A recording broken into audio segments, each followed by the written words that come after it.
What's up, everybody? Ryan Turford, the weatherman on the moose here, and we are back for another retro game treasure unboxing and review. This is for April 2023. For folks that don't know what Retro Game Treasure is, it is a monthly retro game subscription service. You basically give them money every month. You tell them what consoles you want games for, and they send you 3 to 5 games in the mail for those consoles. There's a bunch of different customization features as well. You also provide them a game list so you don't receive duplicate games, which was nice because, last box we received a duplicate. No duplicates this month because I was able to, get my list in on time this time around. But yeah, I'm excited to jump into this again. This is going to be more of a kind of a review of the box and the games inside of it, because I wanted to make sure I played them first before I give kind of my verdict. I talked about it on the last videos, which is why, of course, April, it's mid-May right now, but this is why I'm doing the April box now. And I just got my tracking information yesterday for May's box. So you can actually look forward to that. Hopefully at the end of May, if not at the beginning of June. I want to get that out there before Diablo 4 comes out. That's kind of my goal at this point. So look for it, sooner rather than later. Well, without further ado, let's open this up and check out what's inside. So first up in the box, we have a PS1 memory card. So one of the things that Retro Game Treasure does is they have an option that you can check off where you are okay receiving video game accessories every month. And it's just, part of the subscription price that you pay. So you're not really paying any extra for this. And I actually find it actually usually increases the value of the box if you have this turned on, because, having this accessory in here, which is like a $10 third-party memory card for the PlayStation 1, I actually think, increases the amount of value you're actually getting out of the box. Because I find that you get the same amount of games you would anyways, but just getting an extra accessory along with it, I think definitely helps. So yeah, I mean, I haven't had a chance to pull this out of the package. I'm sure it works just fine. I'm not really hurting for PS1 memory cards at this point, though, which is part of the reason why this is accessory. Maybe I don't need, but it's just one of those things where, if I'm ever in a pinch or, if one of my memory cards stops working, I can definitely pop this in my PlayStation 1. It should work just fine. Next up, we got Highlight on the NES. But wait a second, everything's black and there's crickets. What's going on here? So the thing is, this, copy of Highlight looks, pristine as far as, the quality of the label looks great. It looks like it's in fantastic condition. But honestly, I couldn't get to work on anything I tried it on. I tried it on a Retron 5. I tried it on an NES.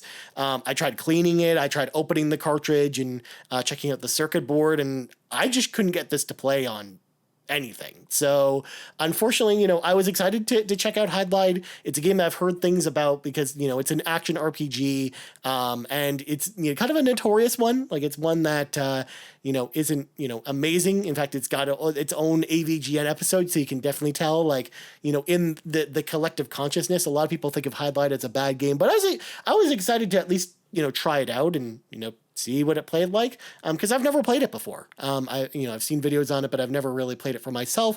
But unfortunately, it's just one of those things where with older games like this, that tends to come up from time to time. Luckily, the people at Retro Game Treasure are pretty awesome as far as customer service, so I'm just going to reach out to them, let them know that, one of my games wasn't working when I received it, and we'll see what we can do from there. But again, this was also like, if it's going to happen with any of the games in this box, I'm glad it happened with this one in particular, because it is kind of the lowest value game in the box. Next up, we got Wizardry 5 on the Super Nintendo.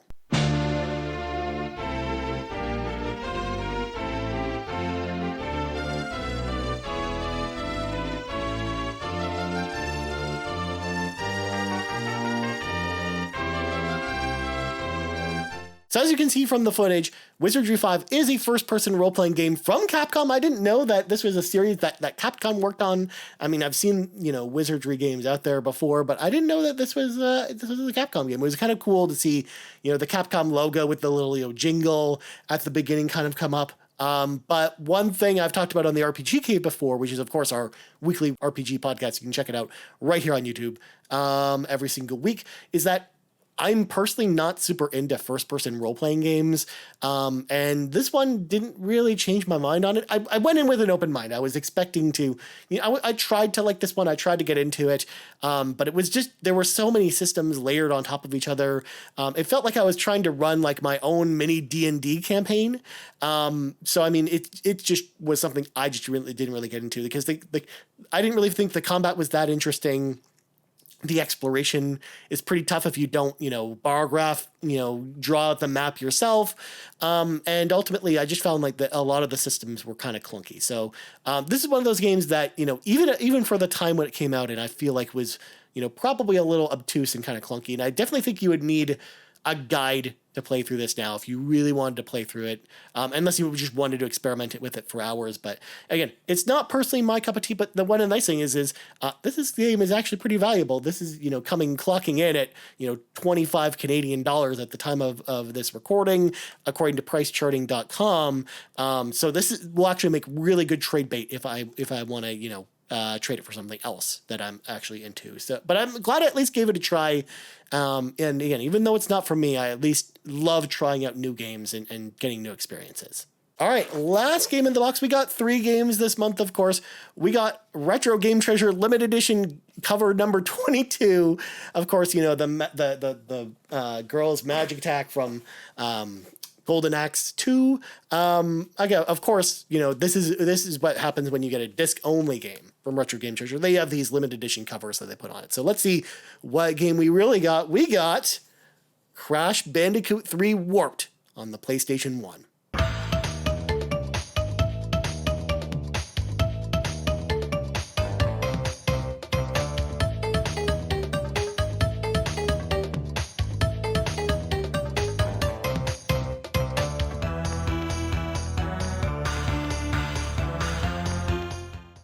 Of course, everyone out there knows Crash, knows that this is definitely one of the better Crash games. In fact, this is a game that I had never played on PlayStation 1 before, not until I actually received it from Retro Game Treasure. But I did play the remake as part of, the Crash Bandicoot Insane trilogy, and really enjoyed Crash 3 there. Like, I think it's really cool. It's like a time traveling adventure where you go to different time periods and you play as Crash and Coco. And I just really, really enjoyed the remake version.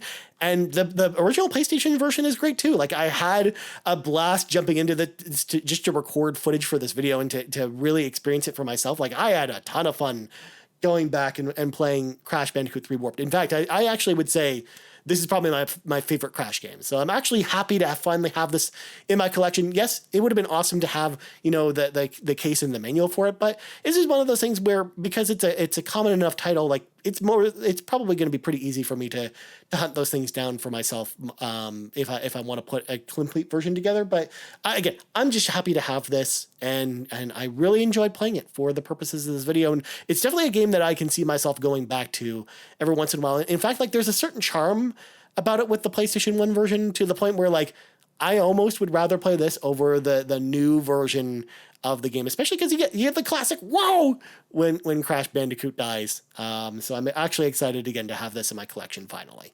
Let's move to final thoughts, because I'm a little bit conflicted with this month's box. On one hand, monetary value was through the roof, even with Highlight not working. The monetary value is a little over what I paid for the box originally, and then if you add Highlight in, if it was actually working, like you would be sitting pretty with a box like this. Definitely a stark contrast to the value proposition from last month's box, but I'm not personally in it for the financial value. I like the curation aspect as well, and even though these games definitely fit the check all the boxes of the games that I check, like the genres I checked off with Retro Game Treasure, as far as genres I'm interested in, like RPGs, platformers, things like that. I do think that the at least Wizardry was just not a game for me personally, and I think that kind of drags things down. Again, if Highlight was working, I actually think I would probably feel a little bit differently for this box, because Crash Bandicoot 3 Warped, like that game's great. Like that was worth it to me just to get that in this box alone. But and a memory card's always nice, in case, I have a problem with one of my PS1 memory cards. But again, the nice thing about this type of situation is because Wizardry is, monetarily worth a nice amount. Again, I can use that for trade bait to get, another common game that I may be looking at if someone is actually looking to pick up, Wizardry 5 on the Super Nintendo. So overall, I have mixed feelings about this month's box, but, I do think the game selection is pretty good, even if the games themselves are not necessarily for me. And sometimes that just happens with mystery boxes. Again, it's a mystery, and more so rather than anything, like,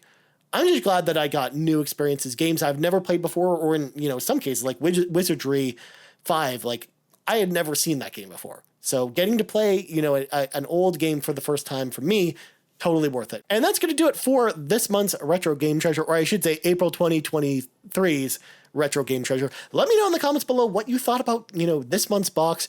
Am I wrong about Wizardry 5? Is there more to it? Should I go back to it with a guide?